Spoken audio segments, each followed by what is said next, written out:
परम पिता परमात्मा पूर्ण ब्रह्म सर्व सृष्टि रचनहार कबीर देव जी, कबीर परमेश्वर जी हम सभी आत्माओं के जनक हैं। ये सर्व सृष्टि रचनहार हैं।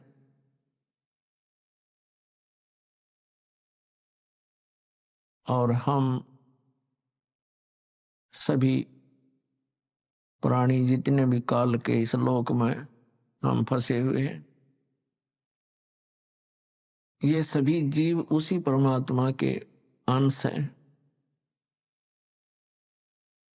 वो हम सब का मालिक है, स्वामी है।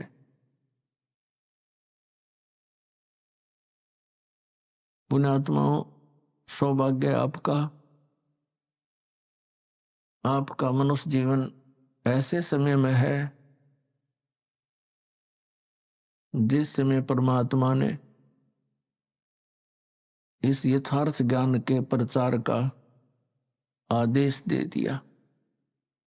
और ये मोक्ष मार्ग है। अब ये मोक्ष समय है। ये वो समय है जिसको हम मोक्ष समय कह सकते हैं। ये कलयुग की बीचली पीढ़ी है। पहली पीढ़ी, प्रथम चरण, जब परमात्मा कबीर देव जी, कबीर साहिब जी काशी में जुलाहे की भूमिका करने आए थे, वो प्रथम चरण था। फिर परमात्मा ने कहा था कि जब पिछली पीढ़ी का समय आएगा तब तक इस मूल ज्ञान को और मूल मंत्र को यानी सतनाम और सारनाम को सार्वजनिक नहीं करना है, गुप्त रखना है। इसका कारण आपको पहले भी बताया। इसका कारण ये था कि काल भगवान ने परमात्मा के ही बच्चों को, उस परमेश्वर के ही बच्चों को मिसगाइड करके अपना स्वार्थ सिद्ध कर रहा है, उनको संत पद देकर। क्योंकि वो पिछले जन्म के पुण्यकर्मी प्राणी होते हैं जो गुरु पद प्राप्त करते हैं, और ये उनकी पूर्व जन्म की भक्ति कमाई को नाश करवाता है गुरु पद पर बैठा के, और दोषी अपराधी बनवाता है परमात्मा के उन भोली आत्माओं को रास्ता गलत बतवा के। अपने आत्मा कोई व्यक्ति कहीं जा रहा हो, राहगीर यानी रास्ते में, और वो किसी व्यक्ति से पूछे अपना गंतव्य स्थान, और जिस व्यक्ति से वो पूछ रहा है वो कहता ये है कि मैं यहाँ सबक क्षेत्र का जानकार हूं, और वो दिशा गलत बताता है, और वो व्यक्ति उस पर विश्वास कर लेता है, यात्री, कि ये कहता मैं यहाँ का पूरा जानकार हूं, तो वो दिशा गलत जा करके अपने यथास्थान के विपरीत चला जाता है। तो फिर वो कितना दुखी होता है, उस व्यक्ति को कितना अच्छा व्यक्ति मानेगा या बुरा, ये तो अंडरस्टूड है। आज यही दशा इन नकली गुरु और पंथों, मंडलेश्वरों, आचार्यों और शंकराचार्यों, इन परम धनियों की है। हमारे सदग्रंथ कुछ बोलते हैं, ये हमें कुछ बताते हैं। तो पुण्यात्माओं, काल के द्वारा ये अध्यात्म ज्ञान इतना उलझा दिया जाता है, उसको सुलझाने के लिए स्वयं परमेश्वर आते हैं सतलोक से चलकर।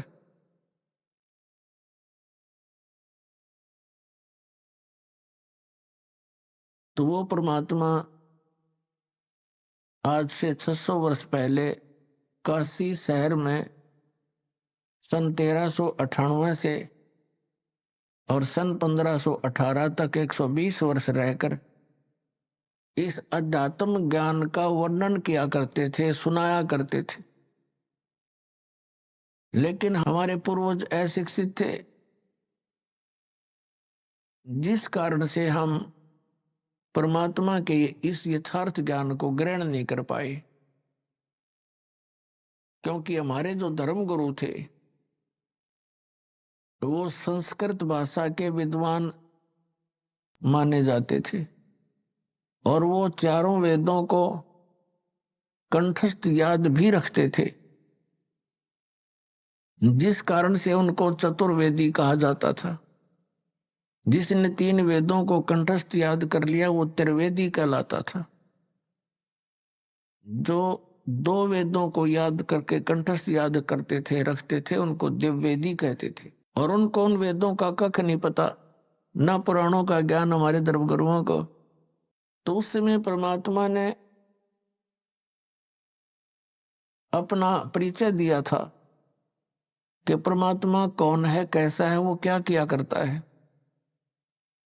जो वेदों में वर्णित परमात्मा के गुण हैं उनके अनुसार परमात्मा कबीर जी ही खरे उतरते हैं, जो वेद बताते हैं। अपना आत्मा कबीर परमेश्वर जी ने 600 वर्ष पहले आकर के ये ज्ञान दिया था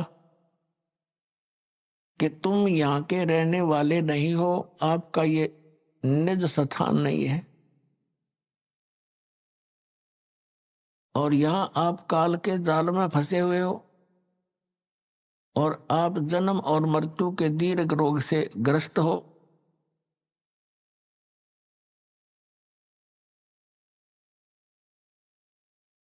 लेकिन हम परमात्मा को पहचान नहीं पाए क्योंकि वह स्वयं आए हुए थे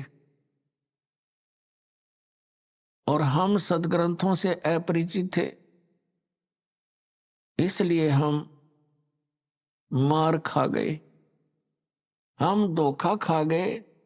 हम परमात्मा को छोड़कर इन काल के दूतों के बहकावे में आकर हम परमात्मा से दूर हो गए। लेकिन वो दयालु, उन्होंने रहम किया, हमारे को उसमें भक्ति युक्त कर गए, हमें कुछ चार्ज कर गए, जिस कारण से हमें मनुष्य जीवन मिलते आ रहे हैं। और जो पुण्यात्मा परमात्मा के संग में कभी किसी युग में रहे हैं तो वो पुण्यात्मा ही आज परमात्मा की तरफ अग्रसर हुए हैं। तो दुर्भाग्य है उन प्राणियों का जो परमात्मा की खोज में और काल के ग्रुप में जाकर सेट हो गए। पुण्यात्मा इस ज्योत निरंजन ने कहा था कि परमात्मा की इसकी वार्ता हुई थी, तब कहा था कि भगवान 3 युगों में जीव थोड़े ले जाना, सतयुग त्रेता द्वापर में कम जीव वापस ले जाना अपने लोक में, और चौथा युग जब कलयुग आवे तब तब शरण जीव बहु जावे। ऐसा वचन हर मोय दीजे तब तो गवन संसार ही कीजे। परमेश्वर कबीर जी अपने पुत्र जोगजीत का रूप बना करके इसके 21वें ब्रह्मांड में वार्ता की थी। इसने पहले तो झगड़ा किया भगवान से, लेकिन समर्थता के सामने इसकी पार नहीं बसाई। फिर इसने चापलूसी का सहारा दिया, चरण पकड़ दिए और कहा क्या उद्देश्य लेकर आए हो। तो परमात्मा ने इसको सारा स्पष्ट कर दिया कि मैं जाऊंगा तेरे नीचे के लोकों में और तूने इन प्यारी आत्माओं को कितना कष्ट दे रखा है। कोई पशु बना दिया, कोई पक्षी बना दिया, कोई कुत्ता बनाया, कोई गधा बनाया, मनुष्य बनाए तो इनके साथ कितनी यातनाएं दे रहा है। मैं इन प्राणियों को जाकर बताऊंगा कि तुम जिस लोक में रह रहे हो ये काल का लोक है, तुम सतलोक के रहने वाले हो और सतलोक में जाने की जो विधि जो मंत्र है वो मेरे पास है, वो इनको दे दूंगा, फिर ये सतलोक आएंगे। तो फिर इसको चिंता होगी, पहले तो परमात्मा के साथ लड़ाई करनी चाहिए, लेकिन परमात्मा ने कहा, धर्मदास नाम के एक महापुरुष जो परमात्मा की उन प्यारी आत्माओं में से हैं जिनको भगवान मिले थे, उसको बता के, धर्मदास जब इसकी पार नहीं बसाई मेरे ऊपर, इसने अटैक किया, मैंने श्वास का सेवन कर दिया, सतनाम के श्वास, वो श्वास का सेवन कर दिया, जिस कारण से काल नीचे जा गिरा बहुत दूर पाताल में। पुण्यात्माओं, परमात्मा कबीर जी हमें सतर्क करते हैं, आप जी के ऊपर कभी कोई आपदा आवे तो सतनाम का सेवन तुरंत शुरू कर देना, ये अभ्यास बना लेना। ना यम के दूत निकट आएंगे, ना काल निकट आ सकता, तुरंत अगर आ भी गया है तो बहुत दूर चला जाएगा, आपको कोई हानि नहीं कर पाएगा। तो उस समय परमात्मा ने यही बताया कि उसके बाद फिर जब इसने देखा कि इनके पास बहुत शक्तिशाली मंत्र है, चरण पकड़ दिए, तब कहा था कि आप किस उद्देश्य लेकर जा रहे हो, परमात्मा ने सब बताया, जैसा दास ने भी वर्णन किया। फिर इसने कहा, जी कोई बात नहीं, जैसे आपकी इच्छा वैसे कर लेना, पर मुझे कुछ आवश्यकताएं हैं, वो मेरी पूरी कर देना। परमात्मा ने कहा, बोलो। इसने कहा, ऐसे नहीं, आप वचनबद्ध हो जाओ। तो परमेश्वर कबीर जी वचनबद्ध हो गए। तब इसने कहा था कि 3 युगों में जीव कम ले जाना, और चौथे युग कलयुग में कितने ही जीव ले जाना। और परमात्मा एक दया और करना, आप अपना ज्ञान देकर ले जाना, आपके ज्ञान को स्वीकार करें वो आपके, मेरे ज्ञान को स्वीकार करें वो मेरे, उनको बलपूर्वक ना ले जाना। परमात्मा को सब पता था कि बलपूर्वक अगर ले भी जा सकता हूं मैं, फिर ये रुकेंगे नहीं वहां, क्योंकि इनकी आस्था यहीं जमा हो रही है। पहले इनकी आस्था हटाऊंगा, इनको ऐसा ज्ञान दूंगा कलयुग में और प्रमाण दिखाएंगे, तो फिर ये अपने आप इनकी रुचि सतलोक में हो जाएगी। अपने आत्मा, तब काल ने जब पता लगा कि अब सारे वचन मान लिए, तब कहने लगा, जाओ जोग जीत संसारा, और जीव न माने कहा तुम्हारा, 12 पंथ करूं मैं साजा, नाम तुम्हारा ले करूं आवाजा, इन 12 पंथ नाम जो ले ही, सो हमरे मुख आन समोही। और अनेक पंथ चलाऊं, या विद जीवों को बरमाऊं। देवल मंदिर को कहते हैं, देवल तीर्थ और देव पूजाऊं, और तीर्थ व्रत और नकली जप तप मन लाऊं, इनमें उलझा दूंगा, और जाओ जोग जीत संसारा, फिर जीव न माने कहा तुम्हारा। जीव तुम्हारा कहा न माने, हमारी और हो बाद बखाने। हमारे वकील बन जाएंगे वो काल के, दो तेरे बच्चे, उनको इतना मिसगाइड करवा दूंगा अपने दूत भेज कर 12 नकली पंथ, और उसके बाद और पंथ अनेक चलाऊंगा। परमात्मा ने कहा था, जब कलयुग 5505 वर्ष बीत जाएगा, तब मैं अपना अंश भेजूंगा। पहले तो परमात्मा ने कहा था मैं स्वयं आऊंगा, उनकी मौज है, वो आप आवें या अपना प्रतिनिधि भेज दें, एक का बात होती है। तो पुण्यात्माओं, इस काल ने कबीर पंथ के अंदर भी अनेकों नकली पंथ चलवा दिए, और किसी के पास नाम नहीं, किसी के पास वो परमात्मा वाला विधान और ज्ञान नहीं।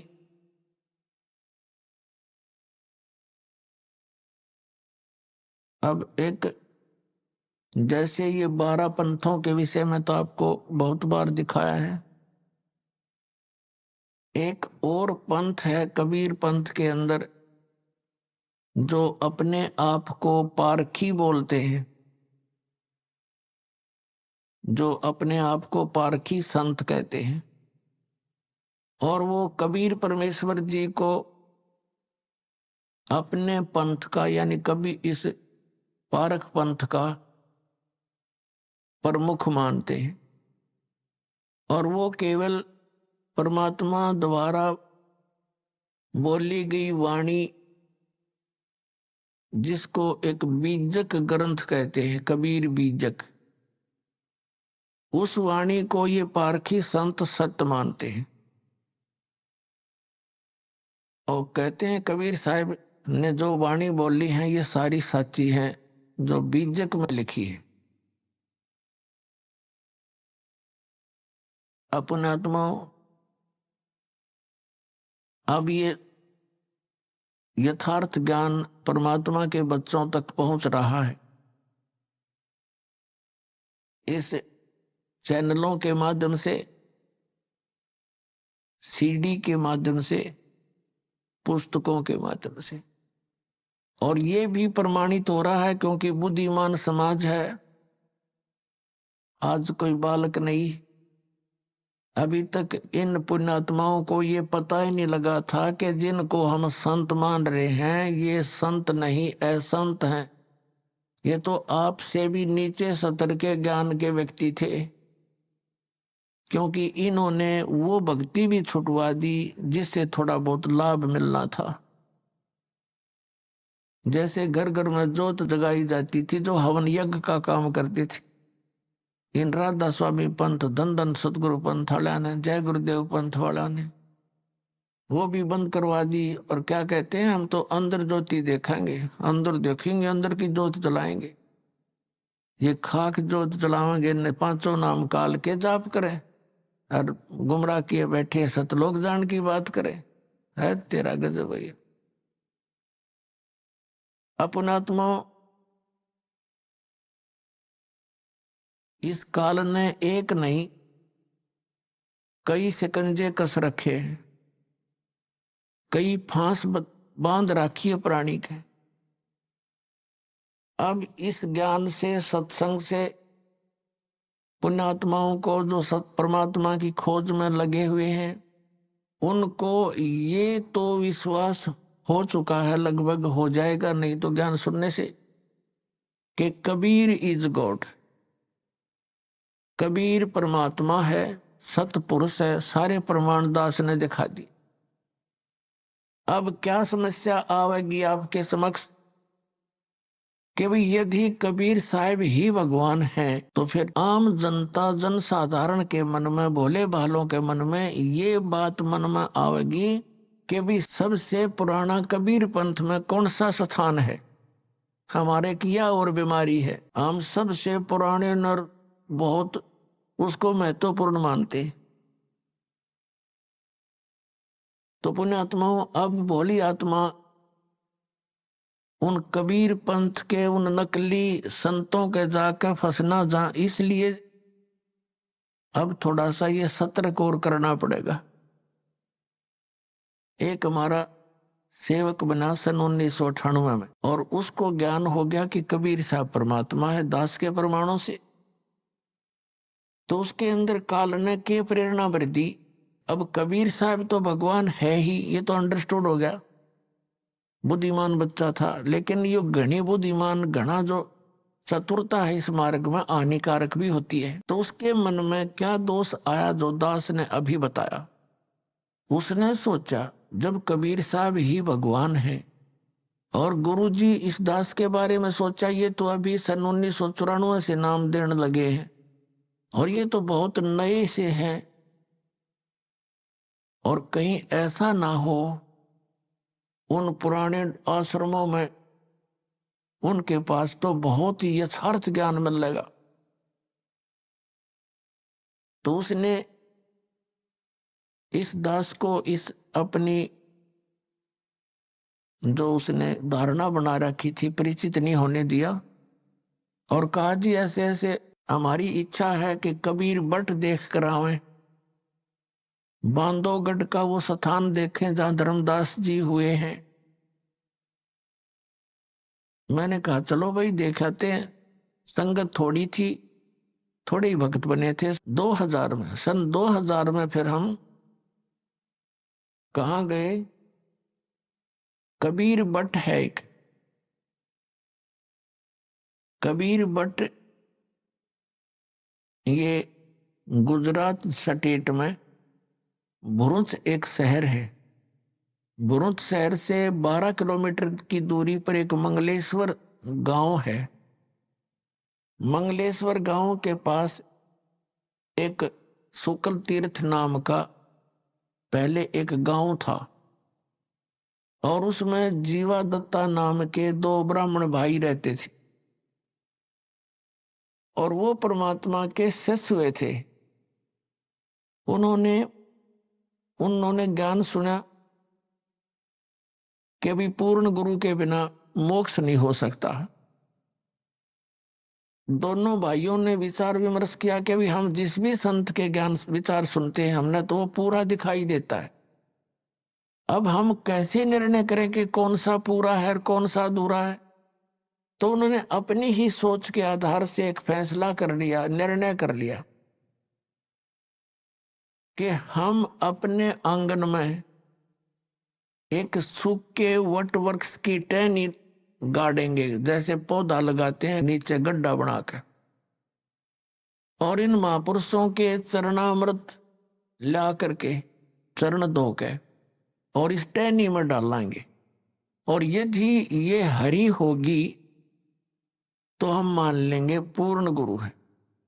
इस दृष्टिकोण से उन्होंने जहां भी जिस संत का नाम सुना वहीं पहुंच गए और उनसे प्रार्थना की, दासों को चरणामृत दीजिए। अब संत इस बात से नकारा नहीं करते कि बेटा ले लो, उनके चरण धोए और डाल के पात्र में घर ले आवे, आते उसमें डालते हैं। 2 दिन बाट देखें, 2-3 दिन कुछ नहीं होता, हफ्ते 10 दिन, फिर दूसरे के पास जाए, तीसरे के पास जाए, सब जगह जा लिए जिनका बोलबाला था। अब ये उनको ज्ञान हो गया था कि मनुष्य जीवन परमात्मा प्राप्ति के लिए ही प्राप्त हुआ है, और यदि मनुष्य जीवन प्राप्त करके भगवान मिले नहीं तो व्यर्थ है, और पूरे गुरु बिना भगवान नहीं मिले। सब संत कहते हैं, ऋषि और मंडलेश्वर कहते हैं। तो उन्होंने ये डिसीजन कर लिया कि हे परमात्मा, इस समय तो पृथ्वी पर कोई परम संत नहीं है, पूर्ण संत नहीं है, हम दोनों भाइयों की मृत्यु कर दो, और किसी समय इस पृथ्वी पर संत आया हो पूर्ण, उसमें हमारी शेष आयु मनुष्य की दे देना दाता। कति फाइनल फैसला आत्मा से पुकार के, और ये अर्ज की, और दोनों भाई मायूस रहने लग गए कि क्या बने इस जीवन का, तो पूंजी नष्ट हो रही है। अब कहते हैं परमात्मा, धारी मेरे संत की मुझसे मिटे नहीं अंश।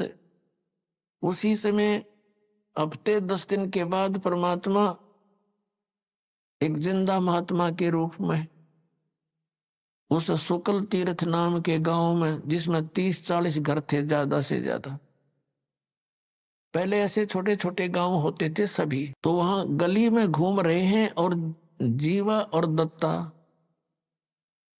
जिसको तत्वा भी कहते हैं, उसके घर के सामने से और दूसरी गली में जा रहे थे। तो दत्ता बाहर आया,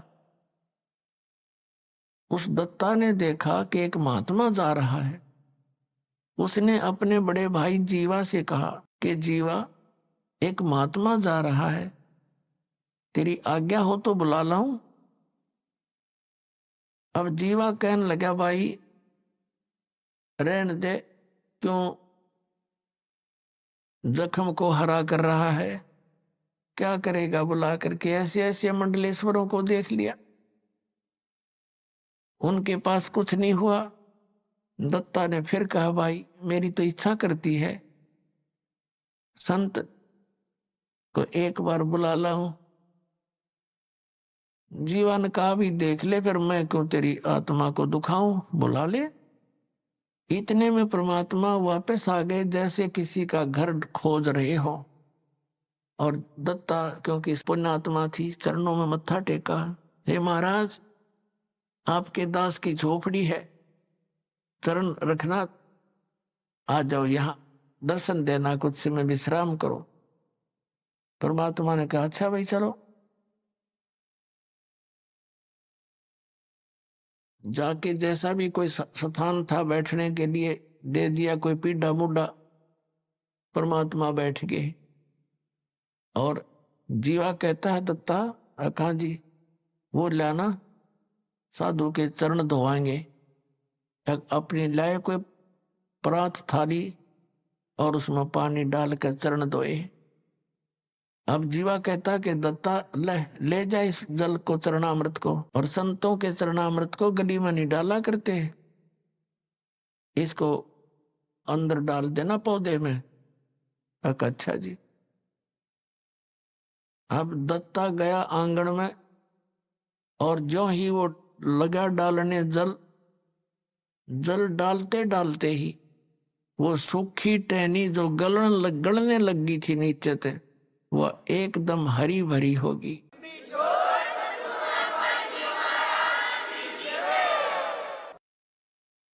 अब दत्ता ने कहा, जीवा आइए एक बार दौड़ के, आइए एक बार जल्दी आना। अब जीवा गया, क्या बात है, परमात्मा आगे, ये तो मालिक आगे, भगवान आगे। देखिए 101 एकदम हरी भरी होगी टहनी, वट वृक्ष यानी बड़की टहनी सूखी थी। दोनों भाइयों ने एक एक पैर पकड़ लिया, अरनो देखे मुंह की तरफ और रोए, और कहने लगे, भगवान हम तो कति थक चुके थे, और हमने मान लिया था कि इस पृथ्वी पर कोई संत नाम की चीज नहीं। हे भगवान आप पहले क्यों ना आए दाता, हमने बहुत बहुत प्रयत्न किया, बहुत खोज करी। परमात्मा कहने लगे, बेटा मैं आता जाता पहले भी तुम्हारी आत्मा से मैं खूब परिचित था, तुम्हारे हृदय की कसक से। यदि मैं पहले आ जाता और ये हरी भरी भी हो जाती, पुण्य थी तो कोई दुख दिखता कोई ना, जो तुम वैसे ही संत की पहचान नहीं होती। फिर भी मैंने तुम्हारी आस्था को देख करके यह लीला करनी पड़ी बेटा। यदि मैं पहले आ जाता और ये हरी भरी हो जाती, तुम उपदेश ले लेते, ठीक है, फिर तुम्हारे मन में यह धारणा और आती कि हो सकता है एक बहुत बड़ा मंडलेश्वर है, उसका बड़ा बोलबाला है, उसके हजारों की संख्या में शिष्य हैं, कहीं वो हमारे गुरु से भी अत्यधिक शक्तिशाली हो, तो तुम बेटा फिर धक्के फिर भी खाते। और उस समय जब गुरु बना लिया, उसके बाद मन में आपके ये धारणा आती, तो बेटा मेरे से भी खत्म हो जाते, क्योंकि गुरु के प्रति अविश्वास होने से नाम खंडित हो जाता। गुरु बनाने से पहले खूब छानबीन करे, खूब हर तरह से उसकी परीक्षा करे, और उसके बाद अगर आपके मन में दोष आता है तो आपका नाम नहीं रहता, कनेक्शन कट जाता। अपनात्मा ये परम संत के ऊपर लागू है ये सारे नियम, और हमने ला रखे नकलियां के ऊपर। लेकिन परमात्मा कबीर जी ने कहा कि झूठे गुरु के पक्ष को तजत ना लावे वार, झूठा गुरु हो तो तुरंत तुरंत त्याग दे। और सही गुरु मिलने के बाद फिर मन में आपका कोई दोष रहता है, फिर आप नाम रहित हो जाते। तो बेटा मैं पहले आ जाता, तुम फिर भी धक्के खाते। मैं इसलिए देर से आया हूं कि तुम्हारी सारी फड़क निकल ले, और तुम इन सारे संतों ने टटोल लो पहले, नहीं तो फिर बात बिगड़ जाती। तो दोनों कहने लगे, महाराज जी यह बात आपकी 100 की 100 सच्ची, 100%। क्योंकि आप तो एक सिंपल से आदमी और उनका बोलबाला हमने कति परख कर देख लिया, उनके पास ये शक्ति नहीं थी। फिर परमात्मा ने कहा बेटा केवल यही एक उदाहरण नहीं होना चाहिए, एक संत की पहचान इस सब एक पॉइंट से नहीं होती। संत की पहचान उसके ज्ञान से होती है। अब सुनो, मैं तुम्हें ज्ञान सुनाता। परमात्मा ने उनको कई दिन तक अपने द्वारा रची हुई सृष्टि का ज्ञान दिया। तो कहने का भाव ये है कि वो जो सूखी टहनी लगाई थी कबीर परमेश्वर जी के चरणामृत से वह हरी भरी होगी थी, उस टहनी ने एक बहुत बड़े वट वृक्ष का रूप धारण कर लिया। अब वो पूरा मंगलेश्वर गांव भी वहां से खत्म हो गया, इधर उधर जाकर बस गए, क्योंकि वो एक टापू सा है और उस टापू को नर्मदा नदी ने अपना चारों तरफ से घेर रखा है। वहां नर्मदा नदी, नर्मदा दरिया दो भागों में बंटकर आगे जाकर फिर एक होकर समुद्र में गिर जाती है। तो वहां टापू बना रखा था, वो टापू था वो मंगलेश्वर गांव। तो अब वहां कोई नहीं रहा। वहां जब टापू में वो बदल गया तो बाहर आके अपने रहने लगे। वहां अकेला वो वट वृक्ष रह गया। उस वट वृक्ष के विषय में बताया है कि लगभग 900 एकड़ में का घूम गया, फैल गया। लगभग 600 वर्ष पुराना वो वट वृक्ष आज भी विद्यमान है, जीर्ण शीर्ण हो रहा है। लगभग 1.5, 2, 3 एकड़ में अब भी है। और वहां कबीर पंथ का एक महंत पद से ये परंपरागत वहां एक आश्रम है, उस वट वृक्ष के नीचे ही, बड़ के पेड़ के नीचे। और वो केवल महंत पदवी इसलिए रखी गई थी कि ये यादगारें, जो अद्भुत लीलाएं घटनाएं घटी हुई हैं, ये सुरक्षित रहें। इस पिछली पीढ़ी तक के कबीर परमात्मा के द्वारा की गई लीलाएं आज भी उनके अवशेष बकाया। तो पुण्यात्मा, उस वट वृक्ष को देखने के लिए पहले हम गए बांधवगढ़। बांधवगढ़ के अंदर कुछ नहीं पाया। वहां उनका धर्मदास जी का लड़का था नारायण दास, वो परमात्मा की शरण में नहीं आया था। फिर परमेश्वर कबीर जी ने आदरणीय धर्मदास साहिब जी को अपनी कृपा से 60 साल की उम्र हो चुकी थी उनकी, धर्मदास जी की, तब एक संतान, एक पुत्र दिया था।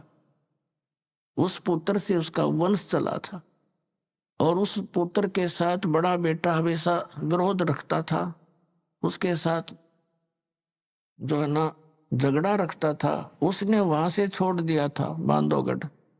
दूसरे छोटे लड़के ने कहीं और चला गया था, कुदरमाल वगैरह नाम बताया, एमपी में। तो बांधवगढ़ में वो हमारे साथ था, वो हमारा सेवक। उसने बाद में बताई दास को फिर ये बातें। तो उसने जाकर के बांधवगढ़ में जो महात्मा से दिखे थे उनसे बात करी, अलग से चर्चा की, ज्ञान गुण की बातचीत की। फिर हम वहां से चल पड़े वट वृक्ष देखने। हम वट वृक्ष पर पहुंचे तो वहां एक महंत था, अच्छी गद्दी लगा रखी, एक झूला के ऊपर बैठा वो, और एक दो उसका सेवक उसको झुला रहा था। तो उससे उसने एकांत में बात करी। हम कहीं इधर उधर अपने बैठे थे। उससे पूछा जी सार नाम क्या है, सतनाम क्या है। वो कहने लगा मुझे तो मालूम नहीं, मेरे मामा जी रहा करता यहाँ पर महंत, उसकी मृत्यु होगी, मेरी तो लकड़ी की दुकान थी, मुझे यहाँ बैठा दिया, मुझे नहीं मालूम यहाँ क्या है। हाँ, इतना अवश्य है कि ये वट वृक्ष के विषय में वो जानता था, बाकी सार नाम के बारे में मुझे नहीं मालूम। ऐसे हुआ बांधवगढ़ में उन संतों से पूछा, उनने भी यही जवाब दिया, कोई कुछ बतावे कोई कुछ ना बतावे, ये मंत्र है ये मंत्र है। फिर हम पहुंच गए और कई स्थानों पर गए, बड़े बड़े जो कबीर पंथ के थे। तो सब जगह घूम के हम वापस आ गए। वहाँ चल बच्चे देख लेंगे, परमात्मा के स्थान है, अच्छी बात है। फिर आकर के उसने बताया, कहने लगा जी ये यात्रा मेरे लिए वरदान सिद्ध होगी। मैं कहा भाई ऐसी क्या बात है, बताइए। कि मैं इतना नालायक और नीच व्यक्ति हूं। उसने अपनी सारी गलती मान ली कि मैंने ये सोचा था कि कबीर तो परमात्मा है ही है, कबीर जी तो इसमें तो कोई सकरा है को नहीं, सारे प्रमाण आपने दिखा दी।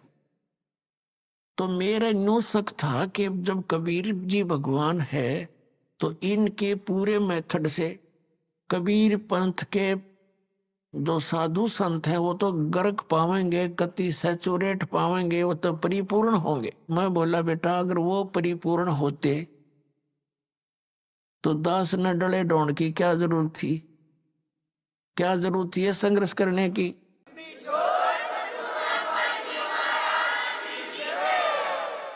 इस दास ने क्या जरूरत थी फिर इस पंगे में पा देने की। सारे सबको मैं बताऊं इनका ज्ञान गलत, इनका ज्ञान गलत और यह ज्ञान सच्चा। और सभी भोली आत्मा भी नो सोचे, रामपाल निंदा करता है, नंदक को और सच्ची बताऊं। तो उसने फिर बताया जी मैं ऐसे ऐसे किसी से पूछा महाराज जी सार नाम क्या है। उसने क्या बताया कि हाथ पर आटा ले लो, एक कबीरपंथी पुराने आश्रम का 60-70 साल का बूढ़ा, और नो कह हाथ में आटा ले लो और श्वास के निकट कर लो, और श्वास से उस आटे में कोई डिस्टरबेंस ना होनी चाहिए, बस ये समझ लो सार शब्द है। वो कहने लगा अब मेरा तीसरा पेटा भर गया, ऐसी दृढ़ता आई है भगवान, ये तो कति नरे खाकी बैठे हैं, किसी के पास भी कुछ को नहीं। और फिर उसने बताई जी मेरे मन में इतना नालायक हूं, मेरे मन में ये दोष आ गया था। माँ भाई कोई बात नहीं, ये तो आवेगा और इसका समाधान भी भगवान करेंगे, जिन पुण्यात्माओं पर रहम करेंगे। वो दिन है आज उस बच्चे को ऐसा दृढ़ निश्चय हुआ इस दास के इस सारे ज्ञान पे, और उसका जीवन सफल हुआ, ना तो फिर मार खा जाता कि